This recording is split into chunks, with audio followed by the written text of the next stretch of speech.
The Tannhäuser, a Swan Night Story by Stefan Scheuermann. Note from the narrator. Dear reader, allow me to introduce myself. I am your narrator for this story, not to be mistaken for the author.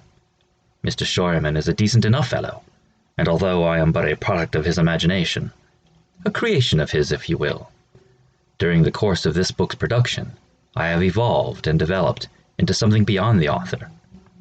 I hope the author appreciates my telling of this story, but frankly, it is not necessary to me that he does.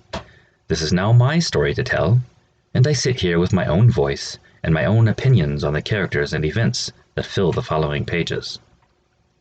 He and I have had some rather heated disagreements of late as to how this story should be presented.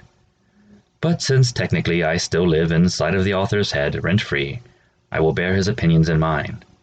His skull is a cluttered apartment, with strange guests coming and going night and day, but he has been a fair landlord. I don't believe it is necessary to give you a physical description of myself, since I don't physically exist. Suffice to say, I have my reading glasses on, clothes that are comfortable enough for a long read, but not distracting, a fire or candles or whatever suits your taste, and a passion for the figures in this story, who developed alongside me while Mr. Scheuermann worked on this book. I hope you do not gather around me with no intention of being altered by the experience. Whether the author meant it or not, there are moral lessons to be gained here, and I, your fictional narrator, will hold you to them.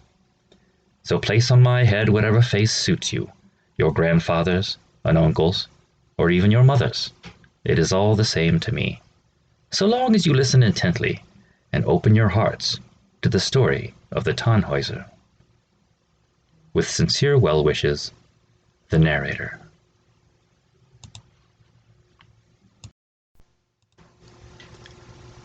Chapter 1.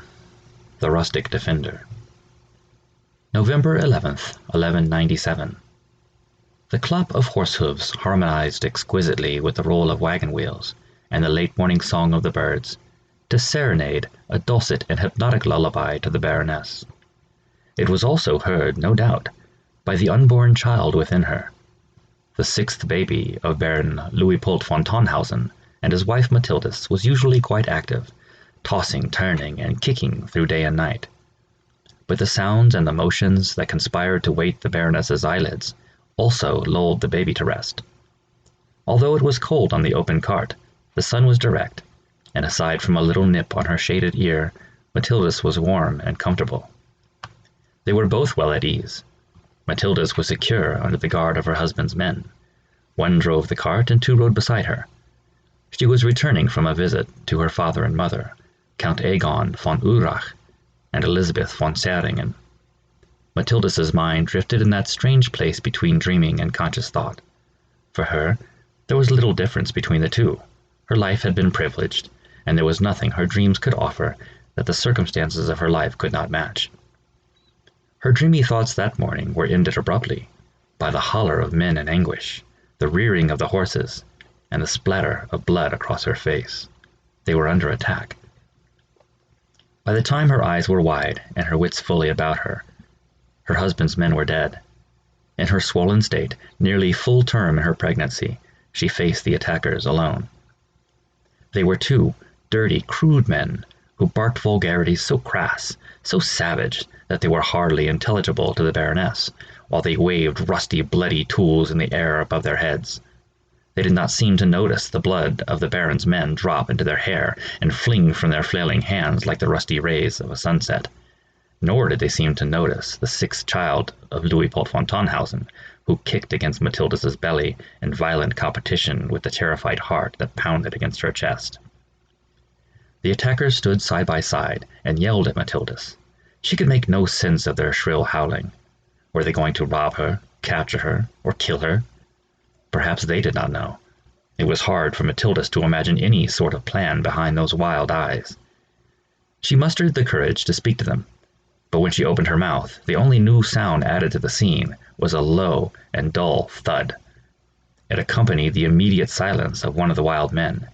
He fell to his face, revealing behind him a simple farmer, humbly but neatly dressed, holding a long staff in his hands. The other attacker turned on him, raising his voice as if to compensate for his cohort's sudden silence. The farmer struck the wild man in the belly with the point of the staff, doubling him over. With the attacker face down, the farmer held the staff horizontally with two hands and raised it across the foul face of his enemy, who rebounded off of the staff to stand tall, with his eyes closed and blood streaming from his nose. He rocked back on his heels and teetered slightly for a moment before falling flat on his back. The farmer mounted the cart, introduced himself to the Baroness as her loyal servant, Vicarus, took the reins, hollered at the horses, and drove them both away toward her home and destination, Castle Tannhäuser. Vicarus carried none of the airs of Matilda's usual company. He was rustic, he was raw. Yet there was an undeniable nobility in the calm decisiveness of his actions, and in the genuine reverence he paid to the lady beside him. They rolled along, neither fast nor slow, conversing only with polite pleasantries, through the afternoon and into the evening, stopping twice to eat beneath the local linden trees. As the sun set, Matilda fell asleep. She awoke hysterically from a vicious dream, with the clear image of her attacker's wild eyes embroidered to her inner eye. The thrill brought Matilda into labor. Vicarus revealed his unpolished coarseness when he stood, yelled at the horses, and shook the reins wildly. But even this provincial display appeared heroic to Matilda. She fell to her back and rolled to her side, growling in pain. From that angle, Vicarus appeared twice his size, like a giant from the ancient legends, belting commands to the horses in what seemed a lost and forgotten language. These were the sights and sounds that accompanied Matilda's pain until the cart rolled to the front doors of Castle Tannhäuser. 1, maybe 2 minutes earlier would have placed the Baroness in a soft bed when the child was born. But she did not have that minute. Vicarus delivered a small but healthy boy in the back of the cart under the Swabian starlit sky of a clear night. It was not the screams of his wife that woke Baron Tannhäuser, but the first cry of his son. Half asleep, the Baron charged through the doors of the castle and witnessed Vicarus placing the baby to Matilda's breast. His foggy mind struggled to make sense of the scene before his eyes. He yelled at the farmer and charged towards his wife. Vicarus leaped from the wagon and ran in fear, disappearing quickly into the dark surrounding woods. Matilda tried to defend her rescuer, but servants, guards, and family erupted from the castle and rushed her and her baby behind the thick wooden doors of the family home. The hours between the birth and the dawn seemed eternal to all within the walls of Castle Tannhäuser. During that time, Matilda regaled them all with a vivid recitation of the previous day's events, including a spirited depiction of the heroics of Farmer Vicarus. Luitpold was a fair man, an honest man, but under the shock of the evening he had little compassion or gratitude to grant the poor hero he frightened away. Matilda, on the other hand, aside from her comfort and relief, thought of little else. The Baron gave the boy his own name, Luitpold. It was an old family name decided well before the events that initiated this story. But Matilda insisted upon the right to grant the second name. She named her son Vicarus, after a figure whose heroics, like the tales of old, grew larger and more legendary with every retelling, and with every silent, solitary remembrance of the Baroness. End of chapter 1.